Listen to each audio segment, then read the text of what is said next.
le partage de la parole. Merci beaucoup.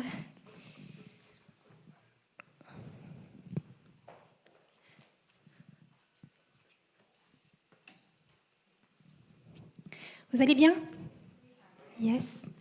Super, je suis contente de vous voir ce matin. Alors, pourquoi tu veux pas te... Oui. Merci beaucoup Marius pour ces chants. C'est vraiment pour moi une piste d'atterrissage. Merci Seigneur, merci le Saint-Esprit pour tout ce qu'il a déjà commencé à mettre en place pour ce matin, pour ce qu'il a à nous dire encore aujourd'hui.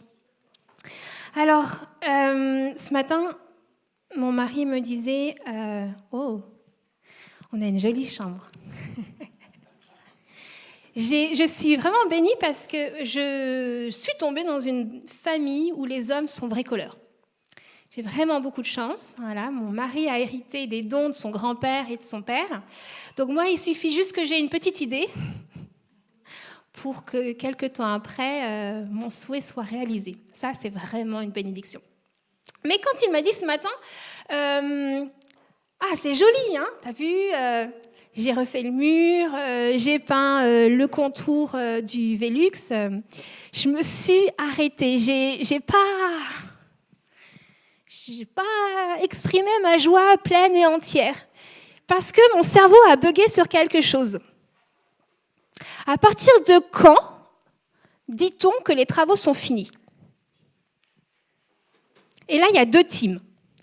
Il y a ceux qui vont dire, à partir du moment où la majorité des travaux qui étaient prévus sont faits, le job est fait. Et puis, tu as la team, à partir du moment où la dernière finition est faite, les travaux sont finis. Okay. Je suis dans la deuxième équipe. À partir du moment où la dernière finition est faite, le job est fini. C'est ça. Okay. Je pense qu'il y a... C'est ça pour tout. À quel moment le repas est fini? À partir du moment où j'ai mangé et que j'ai débarrassé mon assiette? Ou à partir du moment où j'ai passé l'éponge sur la table et qu'il n'y a plus de miettes et que les chaises sont rangées? Hein? Je sens... Hein?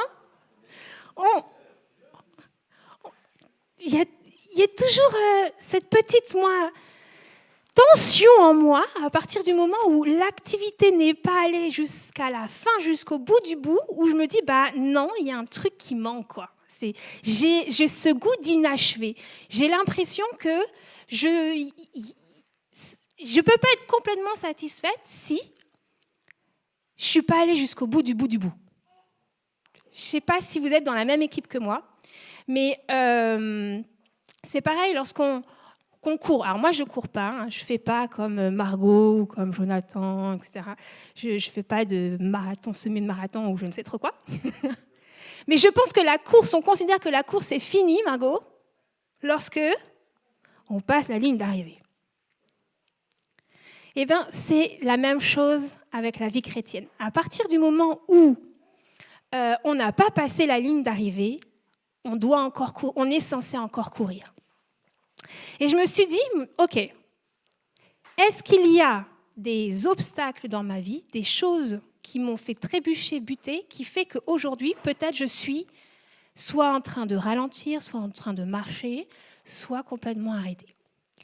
Et comme moi, j'aime les choses abouties, moi, je souhaite que lorsque je vais passer cette ligne d'arrivée, c'est-à-dire lorsque Jésus soit va revenir me chercher, soit au moment où je vais mourir, que Jésus me dise « Rentre dans la joie de ton maître, bonne et fidèle servante. » Ça, c'est mon objectif.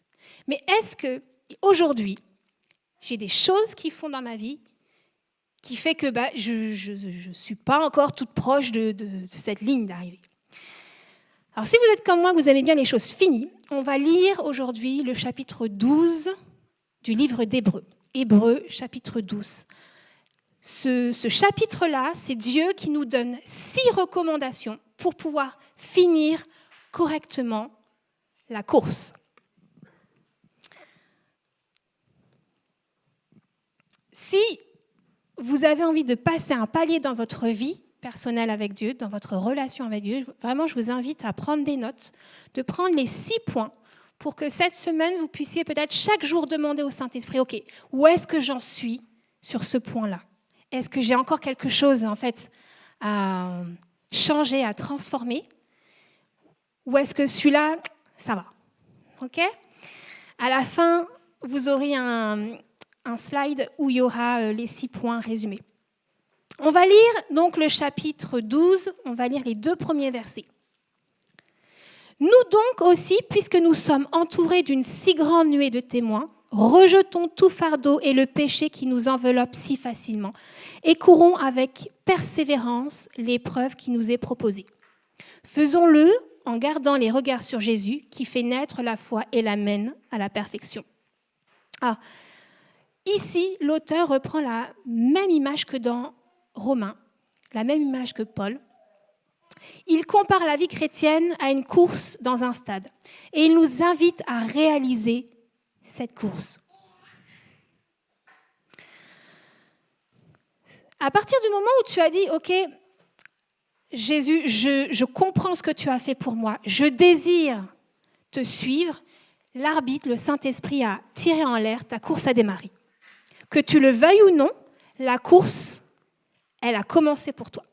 Que tu sois en train de marcher, de courir ou encore sur la ligne d'arrivée, spoiler, tu es en train de courir. Mais le problème, c'est qu'au fur et à mesure des années, on peut avoir tendance justement à perdre de vue le sens de la course. Où est-ce que j'en suis? Il y a des moments où on se dit, OK, pourquoi est-ce que je suis en train de faire ce que je suis en train de faire? Pourquoi est-ce que je viens le dimanche matin? Pourquoi est-ce que je sers à l'église dans tel service? Pourquoi je suis dans ce travail qui me fatigue? Pourquoi est-ce que je vis encore et encore les mêmes difficultés? Et parfois, on ne se souvient pas d'où l'on est parti et où est-ce qu'on va. On a perdu le sens. Parfois, on est plus intéressé par le voisin qui est en train de courir, à sa technique, à sa foulée, pourquoi est-ce qu'il accélère, pourquoi est-ce qu'il ralentit, et on en oublie de se regarder, nous, un petit peu, et voir où on en est. Le verset nous dit « Faisons-le », donc courons, le regard fixé sur Jésus. Faisons-le en gardant les regards sur Jésus, qui fait naître la foi et la mène à la perfection. La première chose, c'est que nous devons reconnaître que Jésus est l'auteur de notre foi. Tout commence par lui et tout se finira avec lui. On a besoin de se rappeler que Jésus est celui qui a donné son propre corps en sacrifice pour nous sanctifier, pour nous purifier de nos péchés et ainsi rétablir notre relation avec Dieu le Père. C'est ce qu'on lit dans Hébreux chapitre 10, verset 5. C'est pourquoi en entrant dans le monde, Christ dit « Tu n'as voulu ni sacrifice, ni offrande, mais tu m'as formé un corps. Tu n'as accepté ni holocauste, ni sacrifice pour le péché. Alors j'ai dit « Me voici, je viens. Dans le rouleau du livre, il est écrit à mon sujet pour faire, ô Dieu, ta volonté. » Et au verset 10, « Et c'est en raison de cette volonté que nous avons été rendus saints par l'offrande du corps de Jésus-Christ, une fois pour toutes. » Autrement dit, pour être saints, pour être mis à part, nous avons juste, entre guillemets, à recevoir le sacrifice de Jésus dans nos vies. Lui a donné sa vie pour nous laver, pour nous sanctifier, pour nous mettre à part, pour nous offrir à Dieu le Père.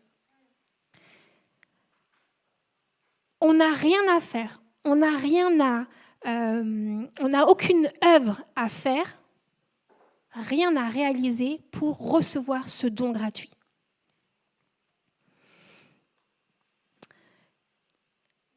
Mais parfois, nous fatiguons et nous nous décourageons parce que nous perdons de vue qu'un jour Jésus est mort pour nous, pour le pardon de nos péchés. Aujourd'hui, si je peux avoir accès au Père, c'est parce qu'un jour, lui, Jésus, m'a aimé.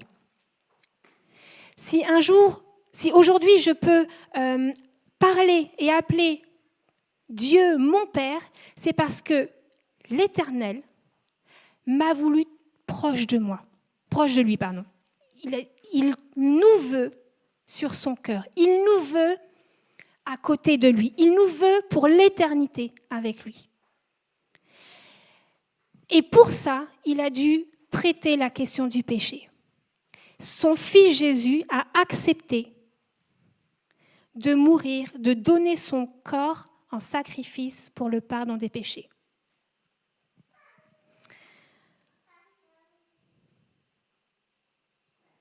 Il est dit, il a souffert la croix en méprisant la honte qui s'y attachait et il s'est assis à la droite du trône du Père.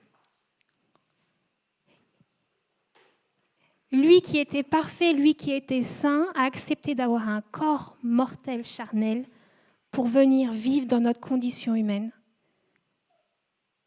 et l'offrir en sacrifice pour le pardon de nos péchés. Lorsque ta course devient difficile et que tu as envie d'arrêter et que tu as perdu le sens de ce que tu fais, je t'invite vraiment à te poser la question. Est-ce que dans tout ce que je suis en train de vivre, Jésus est encore au centre de ma vie? Est-ce que dans tout ce que je suis en train de vivre, je peux faire un pas de recul et voir ma vie, le jour où j'ai dit oui à Jésus, jusqu'à où j'en suis là, avec un pas de recul et avec le début, Dieu le Père me veut près de lui. Il a envoyé son fils Jésus. Il y a ma vie qui est là et je vois aussi l'éternité. Élargis ta vision.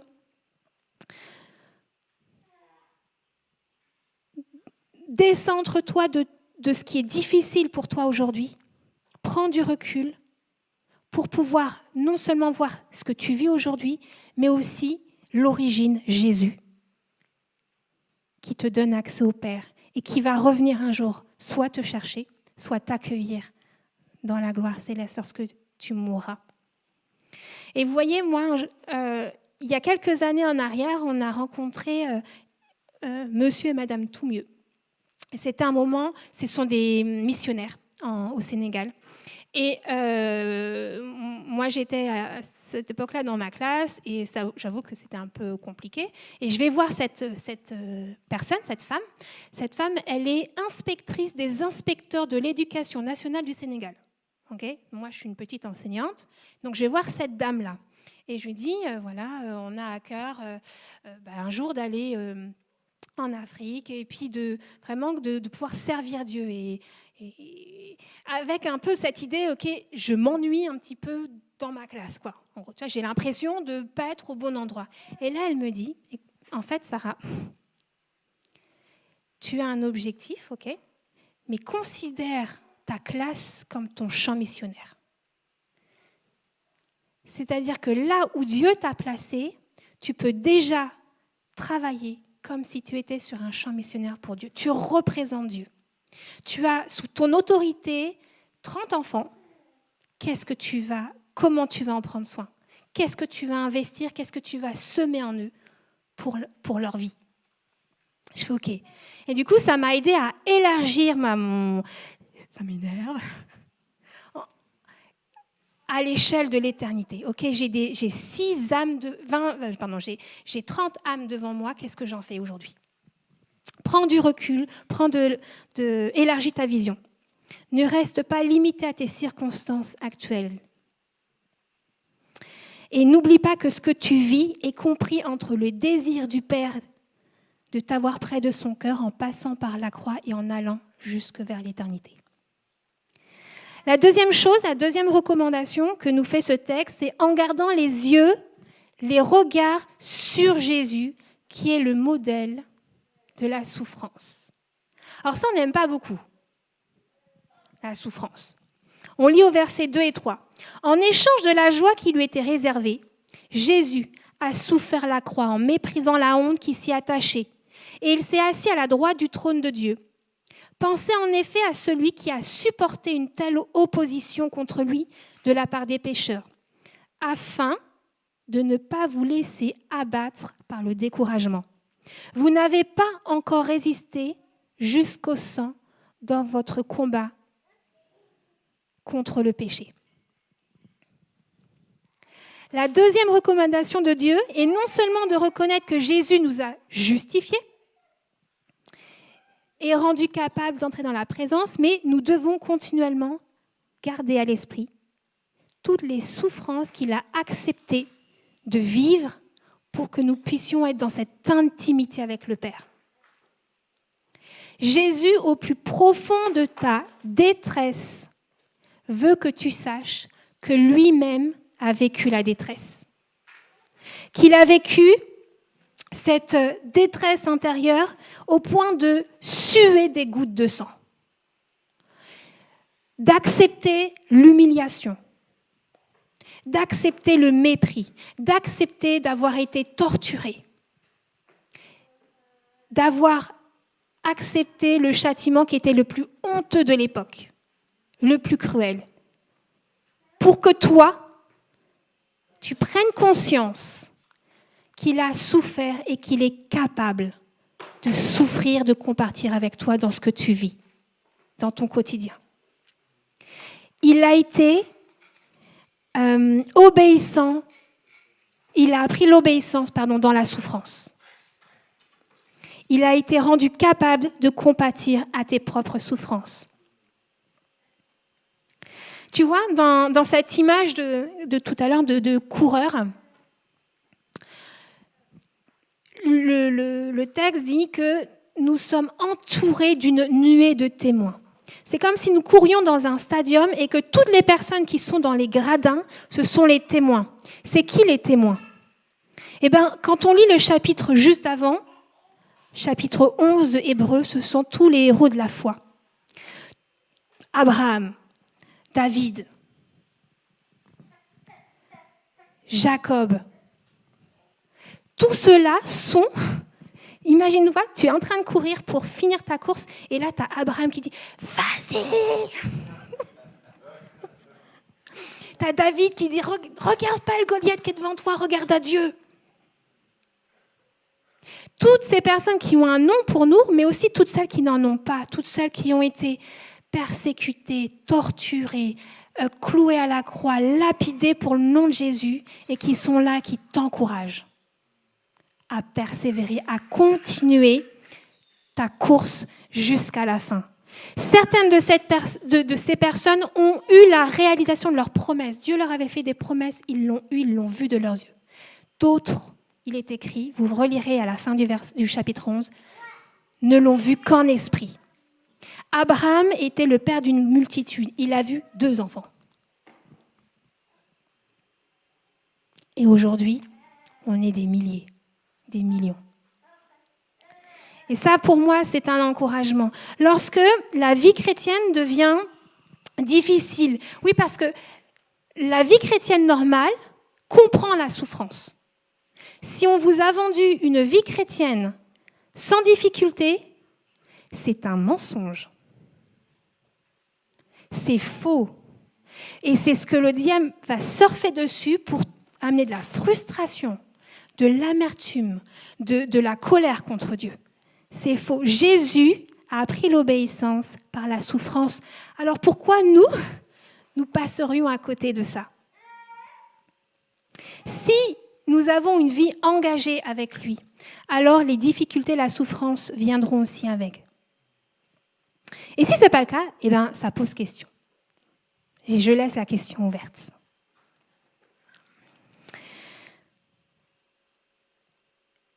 Au verset 1, il est dit aussi « Rejetons tout fardeau et le péché qui nous enveloppe si facilement. » Rien que ça, c'est compliqué.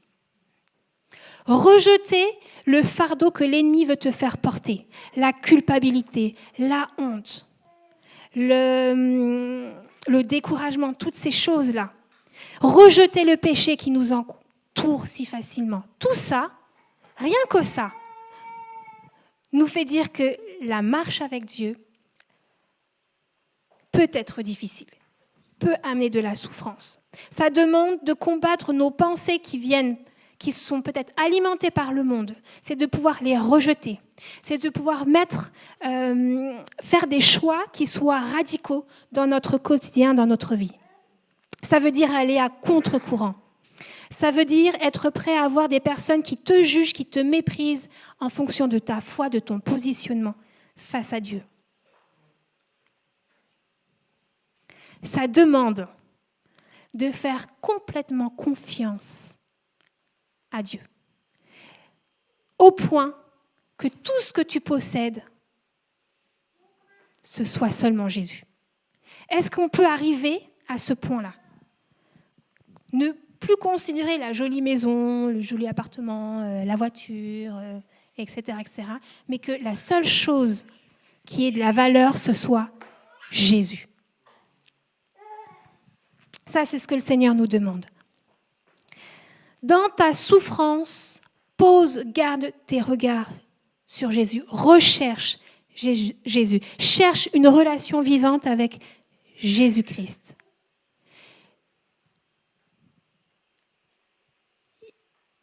Lorsqu'on a vécu des situations, des moments difficiles dans nos vies, et que aller au cinéma ne change rien, aller faire un tour n'apporte pas de paix, aller regarder la télé nous occupe l'esprit, mais finalement n'amène pas de consolation, de réconfort. La seule chose qui nous aide à tenir, c'est de rechercher où est Jésus. Où est-ce qu'il est ? Est-ce que je me place ? Est-ce que dans mon service, là, je suis à l'endroit où Jésus me veut ? Est-ce que je peux sentir le regard de Jésus me fixer ? Est-ce que j'arrive à voir l'amour de Jésus dans son regard ? Portons nos regards sur Jésus et sur la souffrance qu'il a endurée pour chacun de nous. La troisième recommandation que Dieu nous fait, c'est supporter la correction. Souffrance, correction. Suis-je capable de supporter la correction de Dieu ? Versets 5 et 8. À 8. Et vous avez oublié l'encouragement qui vous est adressé comme à des fils. Mon fils, ne méprise pas la correction du Seigneur et ne perd pas courage lorsqu'il te reprend. En effet, le Seigneur corrige celui qu'il aime et il punit tous ceux qu'il reconnaît comme ses fils. Supportez la correction. C'est comme des fils que Dieu vous traite. Quel est le fils qu'un père ne corrige pas ? Mais si vous êtes dispensés de la correction à laquelle tous ont part, c'est donc que vous êtes des enfants illégitimes et non des fils. Versets 10 et 11. Nos pères nous encourageaient pour un peu de temps comme ils le trouvaient bon, tandis que Dieu le fait pour notre bien, afin que nous participions à sa sainteté.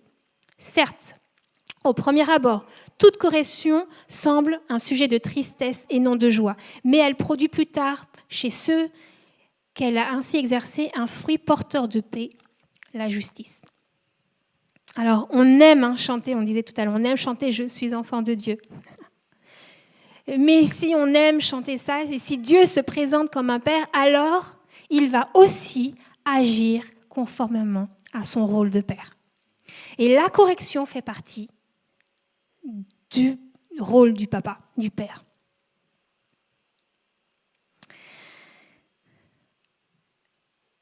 Il ne fait pas pour nous briser, il ne le fait pas pour nous casser, pour nous humilier. La Bible dit, Dieu n'éteint pas l'aluminium qui fume. Dieu ne brise pas le roseau cassé. Il ne cherche pas à se défouler sur nous. Il ne cherche pas à nous montrer qu'on n'est pas assez bon, pas assez bien, pas assez conforme à sa volonté. Il cherche à nous faire devenir comme lui. Dieu est juste et il est saint. Et son désir est de nous amener à vivre dans sa sainteté. Parce que oui, nous ne sommes pas encore parvenus à la perfection. On a vu tout à l'heure, Jésus est celui qui nous amène, qui nous conduit vers la perfection.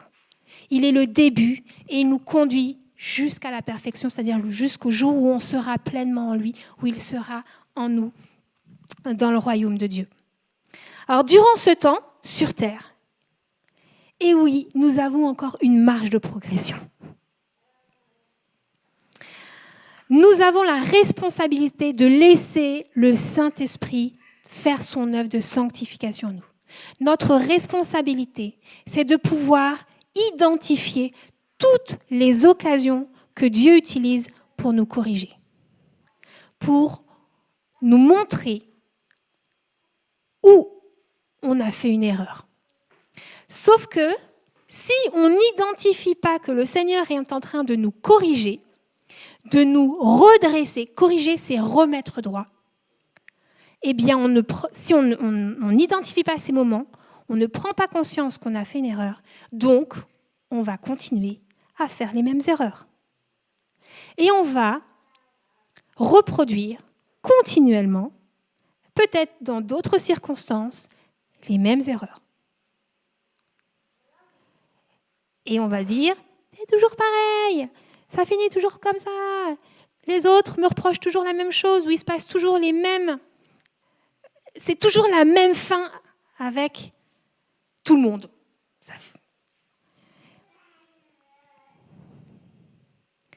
La pédagogie de Dieu consiste à nous laisser aussi assumer les conséquences de nos choix. Lorsque on fait une erreur, une bêtise, lorsqu'on pêche, eh bien, Dieu va nous laisser vivre la conséquence du péché. Pas parce qu'il veut nous voir trébucher, nous faire mal, mais parce qu'il espère que dans ce qui nous fait mal, on va pouvoir remettre nos yeux sur Jésus, rechercher sa présence, rechercher son cœur, remettre notre regard au bon endroit pour pouvoir voir, comprendre ce qu'on a mal fait, ou bien ce qu'on a mal ressenti, j'ai envie de dire, ce qui ne va pas dans notre cœur. Dieu souhaite que nous nous détournions volontairement de notre péché. Si on ne voit pas qu'on a fait un mauvais choix et les conséquences négatives qui arrivent, pourquoi est-ce qu'on changerait d'attitude et de comportement ? Alors que si on vit la chose difficile, alors on se questionne et on a la possibilité après de changer.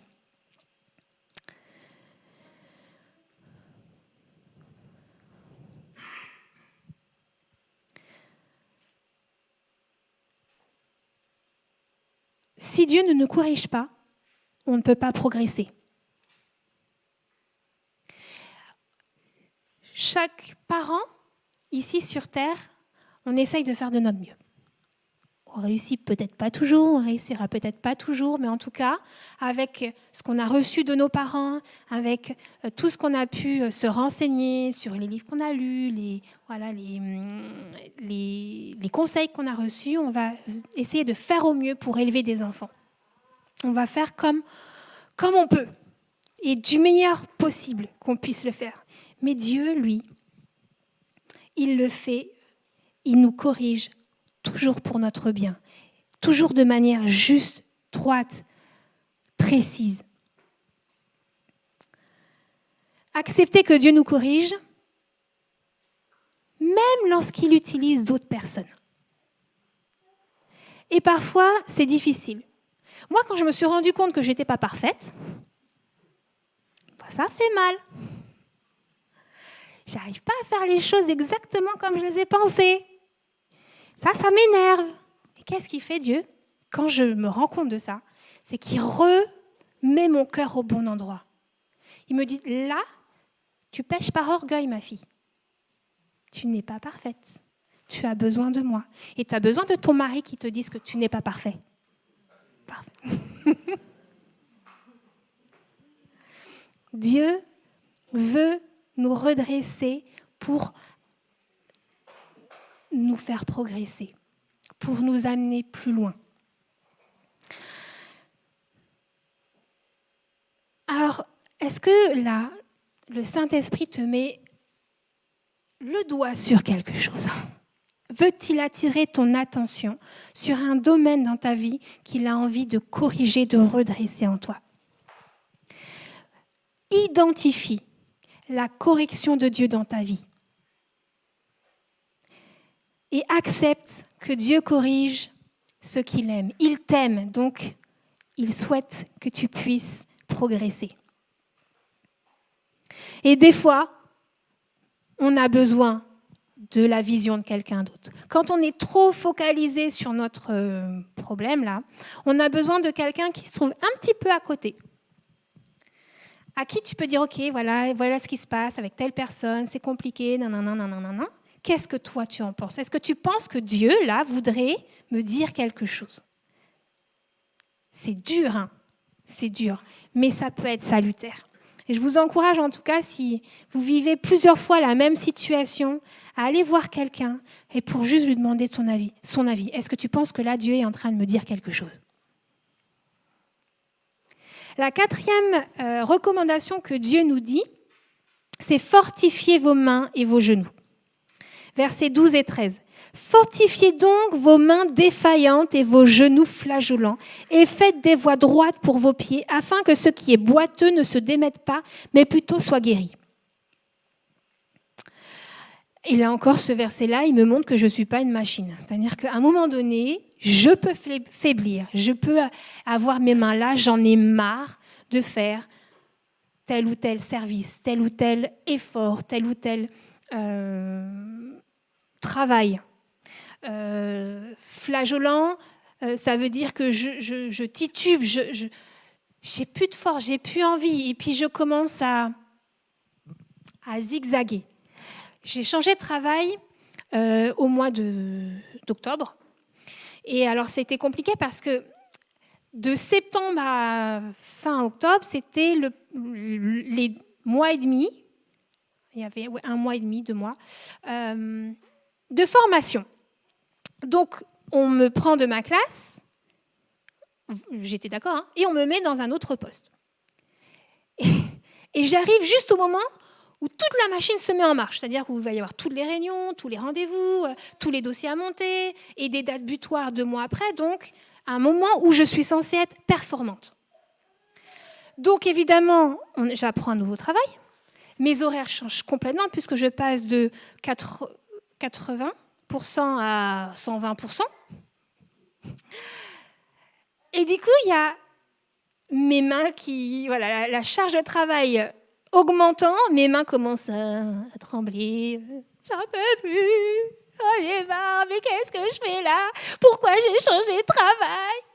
C'est n'importe quoi. Et ça devient invivable à la maison. Donc moi, j'essaye de survivre, mais ma famille essaye de me survivre. Et là, je me suis dit, ok, il y a une chose que tu ne peux pas supprimer de tout ton emploi du temps impossible, c'est ton rendez-vous du matin avec Dieu. Tu dois pouvoir regarder Jésus dans les yeux. Donc ça, c'est le truc que j'ai pas lâché.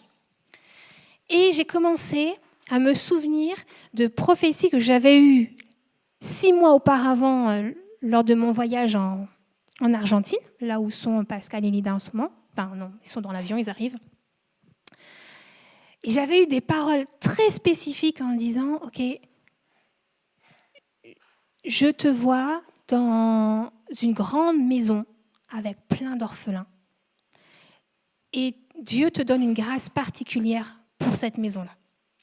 Et il s'avère que mon bureau se trouve dans un établissement où j'ai beaucoup d'enfants que je vois spirituellement comme des orphelins, comme des enfants, des élèves qui ont des parents ou qui n'ont pas de parents, mais en tout cas quand ils en ont, qui peuvent être très en difficulté. Au point que le rôle parental n'est pas toujours fait ou là. Voilà. Et vraiment, je me suis dit, OK, Seigneur, j'entends. Il n'est pas question de moi, là, dans ma souffrance que je vis, comme je ne supporte pas les choses pas finies, pas bien faites, et que je suis submergée de travail, et que c'est très tendu pour moi, et que je n'arrive pas à gérer et mon travail et ma famille. Et là, le Seigneur me dit, OK, il n'est pas question de toi, Sarah. Là, j'ai besoin que tu sois à cet endroit-là, dans cette maison-là, parce que j'ai envie de déverser mon esprit ici. OK. J'ai pris une distance avec ma souffrance. J'ai pris un pas de recul. OK. J'ai élargi ma vision. Le Seigneur a quelque chose de spécial, de spécifique à faire dans cet endroit-là, et il a besoin que moi, je m'aligne avec son désir. Ensuite, j'ai continué à poser mes yeux sur Jésus. OK, tu m'as mis là, tu as dit que tu avais une grâce particulière, donc maintenant j'ai besoin de cette grâce-là. Et j'ai commencé à prier en accord avec la volonté de Dieu, en me faisant une ligne droite. C'est quoi une ligne droite ? C'est si je veux marcher, je marche sur quoi ? Sur un chemin. Qui est le chemin ? Jésus. Je regarde mes yeux sur Jésus. Et je demande surtout au Saint-Esprit, OK, Saint-Esprit, quelle est la parole sur laquelle tu veux que je marche ? Quel est le verset de la Bible sur lequel tu veux que je m'appuie aujourd'hui pour faire l'œuvre que toi, tu as envie de faire là où tu m'as placé ? La première chose, c'est que j'ai dû admettre que j'étais faible. Okay. La première chose qu'on doit faire, c'est admettre qu'on est faible, qu'on manque de quelque chose et qu'on a besoin d'être dépendant du Seigneur. Et ensuite, c'est une fois qu'on est en relation, c'est de pouvoir dire, OK, maintenant, Saint-Esprit, il faut que tu me dises quel est mon chemin, comment je vais baliser. C'est-à-dire qu'à chaque fois que j'étais submergée, je dis, OK, Seigneur, je répétais le même verset. Et j'ai mis un pas après l'autre. Et le Seigneur, par des prédications, par des temps de lecture dans la Bible, il a amené des confirmations. Et on a réussi à trouver un fonctionnement à la maison, la charge de travail a commencé à diminuer, il m'a donné des stratégies, il a mis surtout des personnes autour de moi, aussi bien à la maison qu'au travail, pour m'aider, pour m'épauler. Il y a une grâce effectivement qui s'est déversée.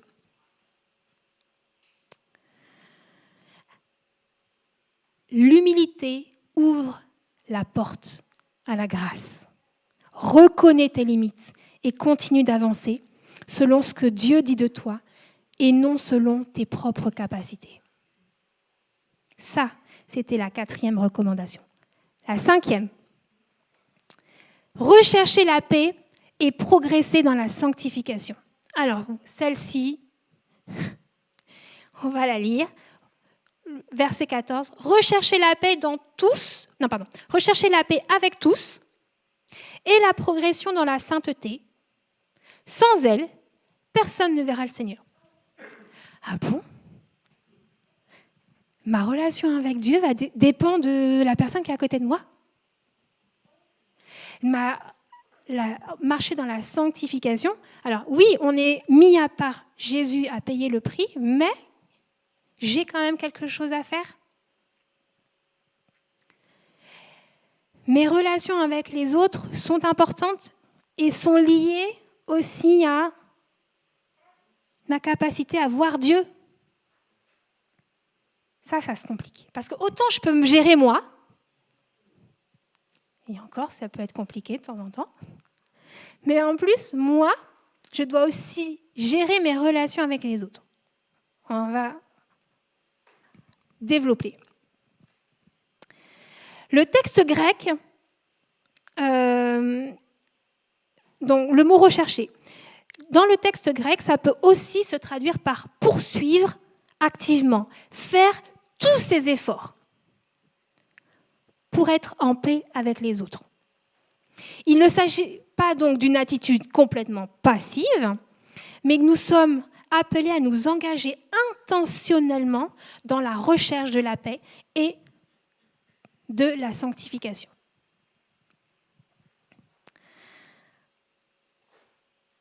J'ai fait un lien avec un autre verset, Proverbe 27, verset 17. Tout comme le fer aiguise le fer, l'homme s'aiguise au contact de son prochain. Dans une autre version, on a « Comme le fer aiguise le fer, ainsi un homme aiguise le visage de son prochain. » Ok. Aiguiser, qu'est-ce que ça veut dire? Lorsqu'on a un couteau, qu'on fait la cuisine et qu'on veut couper des légumes, si la lame n'est pas aiguisée, n'est pas tranchante, elle est émoussée. C'est-à-dire que tu as beau faire le geste, tu galères parce que ça ne coupe pas, donc tu t'épuises et ça t'énerve parce que tu utilises un outil qui est censé couper et qui ne coupe pas. Moi, ça m'énerve. Donc, tu vas prendre 2 lames et tu vas les frotter pour enlever une partie de la matière et rendre la lame tranchante à nouveau. C'est pareil avec les êtres humains. Lorsqu'on se frotte l'un à l'autre, on peut enlever de la matière et on peut s'affiner, on peut devenir plus efficace au contact de l'autre. Surtout lorsqu'on est dans des relations qui sont exigeantes.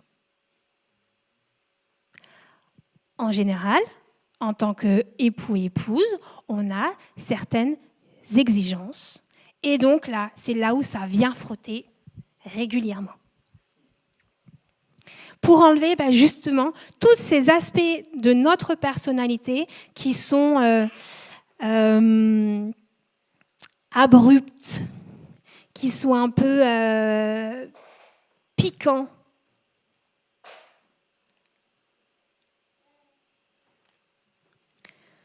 C'est pas toujours agréable, mais qu'est-ce que c'est bénéfique.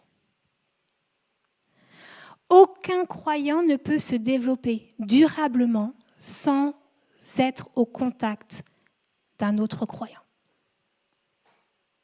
On ne peut pas progresser dans notre sanctification en étant juste en relation avec Dieu sans être au contact des autres. On est obligé d'avoir les deux. Donc, on est obligé, pour pouvoir progresser, d'être au contact de Dieu tout en étant au contact des autres et donc en veillant à la paix. Ce qui n'est pas évident puisqu'on est en train de se frotter. Comment on fait alors du coup? Parce que se frotter, on peut soit jouer au Jedi, ça fait plein d'étincelles, soit on peut le faire de manière à obtenir un résultat qui affine. Tout dépend de ce qu'il y a dans ton cœur. Tout dépend de la manière dont tu vas venir te frotter à l'autre. Si tu y vas avec ta petite lame là pour dire « c'est moi qui ai raison », tu as tort. C'est ma vision de voir les choses qui est correcte, la tienne, il faudrait un petit peu que tu limes. Je vais t'aider. Donc, quand on fait ça, on se blesse en fait. On se blesse l'un l'autre. On arrache une partie du cœur de l'autre. On lui fait mal. On n'est plus du tout dans la sanctification, mais on est plutôt dans la blessure. Et on ne produit pas la maturité dont on a besoin. Donc grandir dans la sanctification, c'est aussi apprendre à aimer, à écouter et à ajuster ses réactions face aux autres. Nous représentons Dieu. Lui nous a réconciliés avec lui-même. Nous représentons Dieu sur terre. Nous devons donc aider les autres à se réconcilier avec Dieu. Mais si nous sommes en guerre avec les autres, Comment on fait? On n'est plus dans notre mission. Donc, apprenons à nous affiner, à être corrigés par les autres, pour pouvoir vivre cette relation de paix et de communion les uns envers les autres. C'est à l'amour qu'ils reconnaîtront que vous êtes ses disciples. Apprenons à vivre ensemble en paix, tout en s'aiguisant, pour représenter, pour les aider à se réconcilier avec Dieu le Père. 6e recommandation, c'est veiller sur les cœurs, sur notre cœur et sur le cœur des autres. Verset 15. Veillez à ce que personne ne se prive de la grâce de Dieu, à ce qu'aucune racine d'amertume produisant des rejetons ne cause du trouble et que beaucoup n'en soient infectés. Veillez à ce qu'aucun de vous ne fasse preuve d'immoralité sexuelle ou ne se montre profanateur comme Ésaü, qui, pour un seul repas, a vendu son droit d'aînesse. Vous savez que plus tard, il a voulu obtenir la bénédiction, mais il a été rejeté. En effet, il n'a pas pu amener son père à changer d'attitude, bien qu'il l'ait cherché avec larmes. Alors là, on focalise un peu sur le cœur. Là. On entre un peu plus dans le cœur des personnes. Dans ce passage, il est question de ce qui se joue dans notre cœur et celui des autres. Lorsqu'une blessure n'est pas déposée dans les mains de Jésus, alors ça va s'infecter. Il y aura de la frustration, de la colère, de l'amertume, des murmures, de la rébellion, une séparation de Dieu.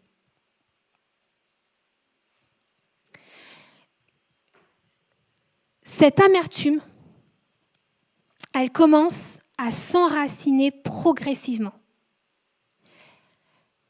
Et comme elle est enracinée, c'est-à-dire qu'on ne la voit plus à un moment donné. Elle est sous terre, on ne la voit plus. Elle n'est pas à portée de vue, mais elle va au fur et à mesure grandir, grossir sous la terre. Et un jour, elle va remonter à la surface.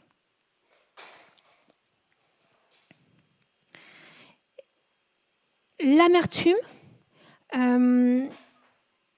c'est quelque chose, elle démarre de quelque chose qu'on n'a pas digéré, qu'on n'a pas accepté, mais qu'on a enfui, tassé, parce que on sait que c'est pas bien. Enfin, voilà, on sait que cette émotion-là, elle n'est pas juste, elle n'est pas correcte, elle va pas être porteuse. Donc, on la cache un petit peu, on l'enfonce jusqu'à ce qu'on ne la voit plus.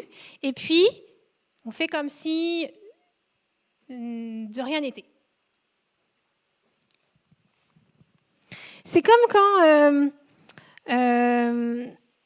vous allez chez des personnes qui semblent avoir tout réussi, vous allez faire un petit barbecue dans le jardin, c'est beau, jolie maison, jolie terrasse, etc. Et que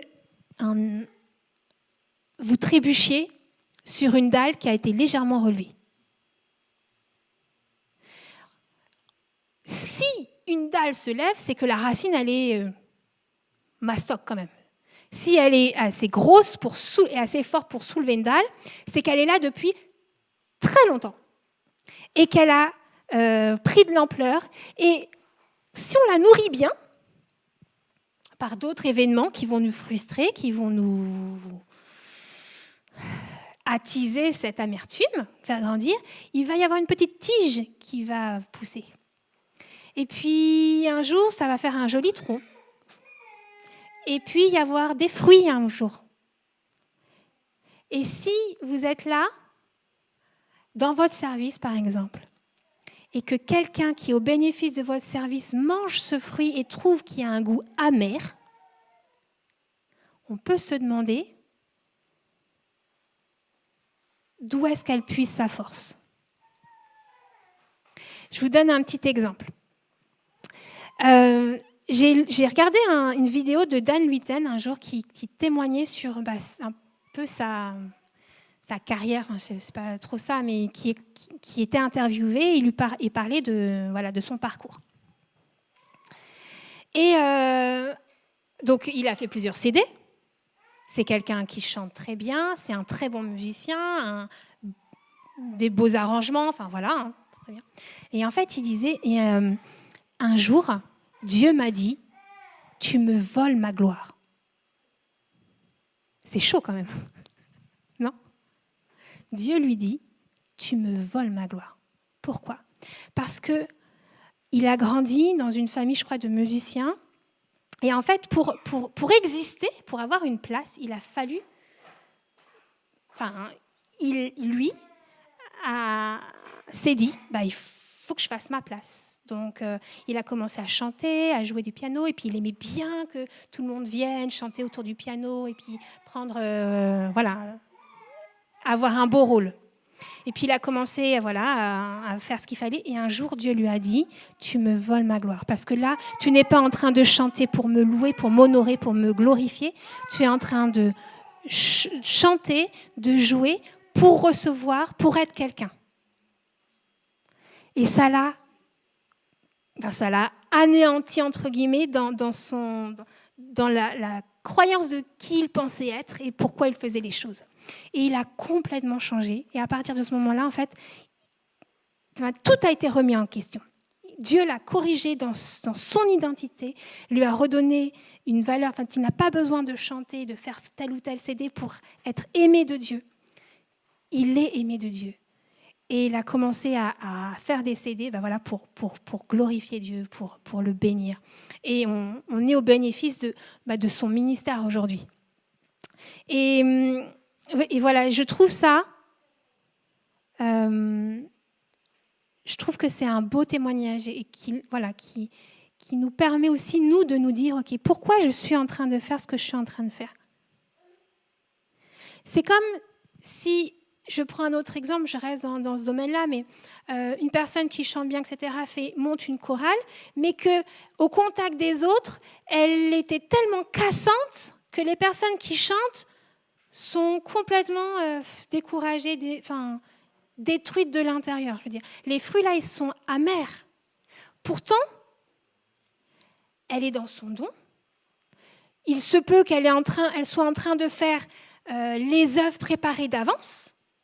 Mais son cœur, là où elle tire sa force, son énergie, n'est pas placé au bon endroit. Et c'est ce que Dieu nous demande, c'est de pouvoir ne laisser aucune racine d'amertume. Parce que non seulement ça va impacter notre propre vie, notre propre ministère, notre propre travail, mais aussi toutes les personnes qui sont autour de nous et qui vont être à notre contact. Ils le disent, produisant des rejetons ne cause du trouble et que beaucoup n'en soient infectés. L'amertume dans notre cœur peut être puissante pour détruire. L'autre chose, le verset 16, c'est « Veillez à ce qu'aucun de vous ne fasse preuve d'immoralité sexuelle. » Je vais très bref. Le mariage reflète l'union de l'Église avec Jésus. Le couple, ça annonce ce qui va se passer dans l'éternité lorsque Jésus va revenir, va prendre son épouse, son Église et être uni à elle pour l'éternité. Si on introduit quelque chose qui va désunir l'homme et la femme, qui va blesser, on salit, on abîme quelque chose de saint, quelque chose de beau. Et ça, le Seigneur ne veut pas. Et il enchaîne tout de suite après avec Ésaü. Alors, pourquoi ? Parce que ne sois pas profanateur comme Ésaü. Ésaü, c'était le fils premier-né d'Isaac. Et un jour qu'il était frustré parce qu'il n'avait pas attrapé de gibier, et qu'il avait faim, et qu'il peut-être il se sentait incompétent ou je ne sais trop quoi, il a voulu manger le plat de son frère et il a vendu son droit d'aînesse contre un plat de lentilles. il y a une bénédiction, Dieu a accordé une bénédiction au premier-né. Comme Jésus est le premier-né, il y a une bénédiction particulière attachée à ça. Lui n'en avait rien à faire de cette bénédiction. Il a sous-estimé, il a méprisé la bénédiction que Dieu lui avait attribuée rien que pour lui. Et il l'a échangée lors d'un repas. Sauf que le jour où son père est sur le point de décéder, il s'en souvient de cette bénédiction et il la veut. Et ce que je trouve incroyable, c'est que Isaac est resté trop attaché à l'Éternel. Tu as vendu ta bénédiction et c'est Jacob qui l'aura maintenant. Il a fait vivre les conséquences de son péché à Ésaü. Il est allé jusqu'au bout. Parfois, nous aussi, on peut mépriser, ou peut-être pas mépriser, mais sous-estimer les bénédictions que Dieu nous a données à nous-mêmes, nous a offertes. Là, ça, déjà, rien que quand on est tellement pris dans notre quotidien, notre situation compliquée, difficile ou de souffrance, on peut oublier la souffrance que Jésus a vécue sur la croix. On peut perdre de vue tout ce qu'il nous a acquis à la croix. On peut perdre de vue les malédictions qui ont été clouées à la croix, les maladies, la vie éternelle. Et des fois, c'est vraiment dur. Nous, Gaël et moi, on a perdu plusieurs bébés. Et on peut se dire dans ces moments-là, je ne vois pas la bénédiction. Pourquoi ? Et pourtant, si j'arrive à refixer mes regards sur Jésus, pour l'éternité, ces âmes-là existent et elles seront avec moi au ciel, avec Jésus, auprès du Père.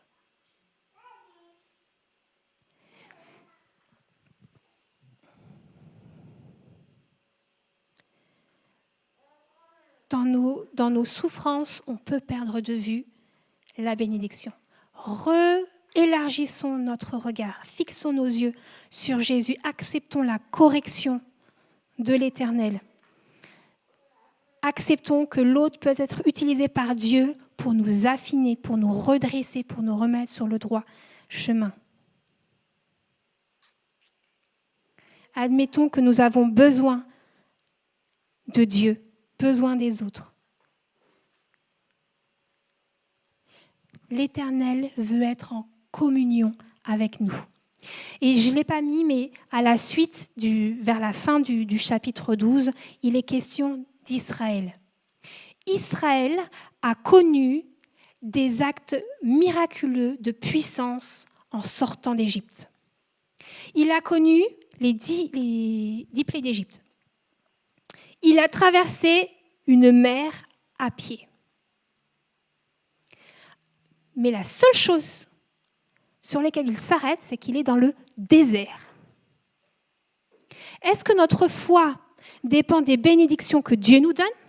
Est-ce que notre foi repose sur les actes miraculeux qu'on a vus dans nos vies ? Ou est-ce que notre foi dépend de la présence de Dieu, de notre intimité, de notre recherche de Dieu ? Le peuple d'Israël, au milieu du désert, a dit « Moïse, c'est toi qui montes, c'est toi qui vas l'écouter, et tu reviens nous dire. Nous, on n'a pas envie de toucher à cette montagne qui nous fera mourir si on la touche.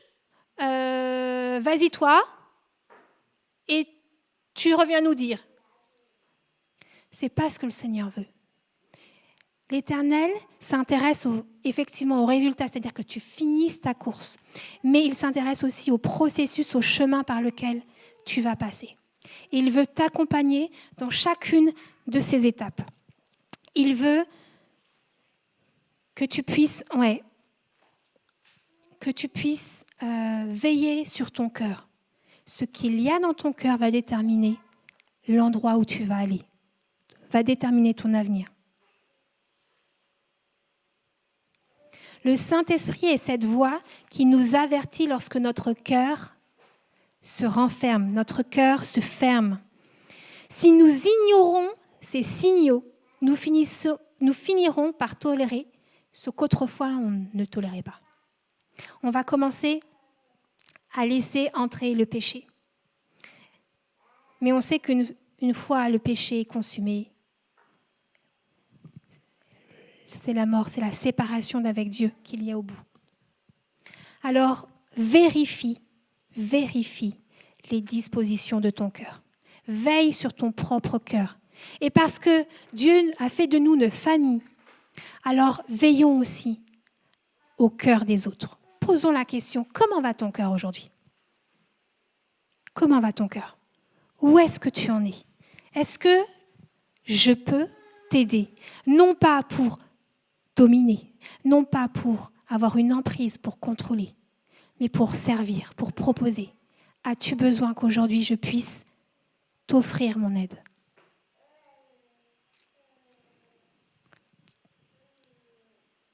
Dieu s'intéresse à toi et il te veut près de lui. Il veut que tu finisses la course.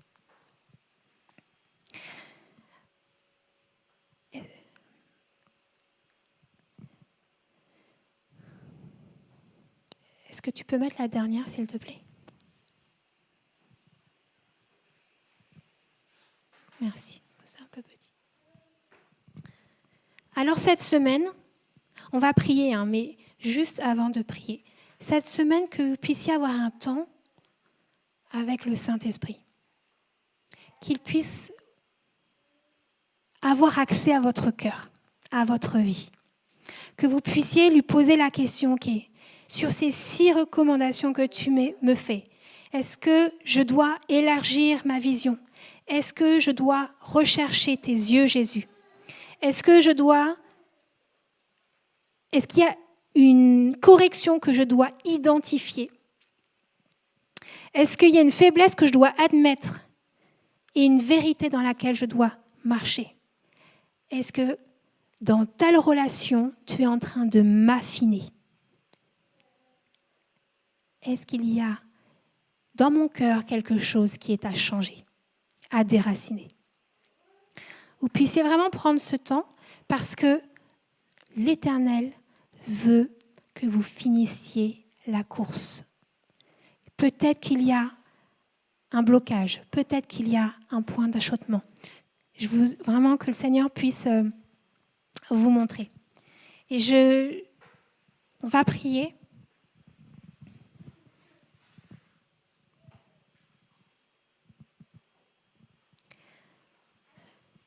Je vous laisse finir d'écrire ou de prendre en photo. Tu vas bien me jouer, s'il te plaît. Merci. Quand vous êtes prêts, je vais vous inviter vraiment à incliner la tête. On va prier.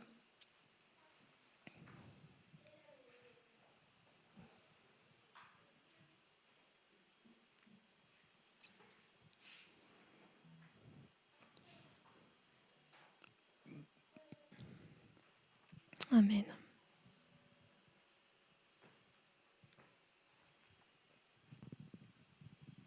Alléluia, Jésus.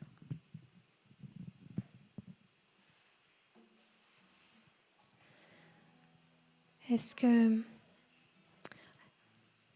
là, ce matin, le Saint-Esprit vous a parlé sur un point en particulier ?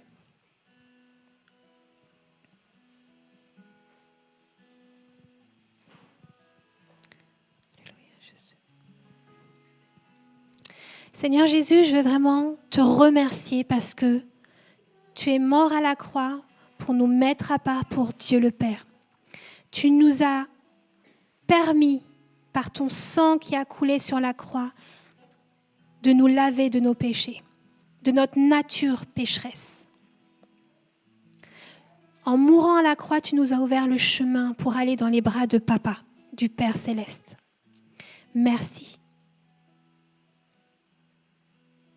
Et je te remercie, Saint-Esprit, parce qu'aujourd'hui, tu veux encore pointer quelque chose dans nos vies qui peut-être est un petit obstacle aujourd'hui, mais qui pourrait devenir un gros obstacle demain. je te prie vraiment, je te donne l'autorisation aujourd'hui de venir corriger, de venir enlever, ôter de ma vie, de nos vies, ce qui ne m'amènera pas à finir la course. Saint-Esprit, je prie vraiment pour que tu puisses aider chaque personne ici présente à fixer ses regards dans les yeux de Jésus. Qu'il puisse y puiser l'amour, la force, la persévérance pour continuer la marche. Ravive le courage de décider encore aujourd'hui de te suivre malgré les difficultés, malgré les incompréhensions.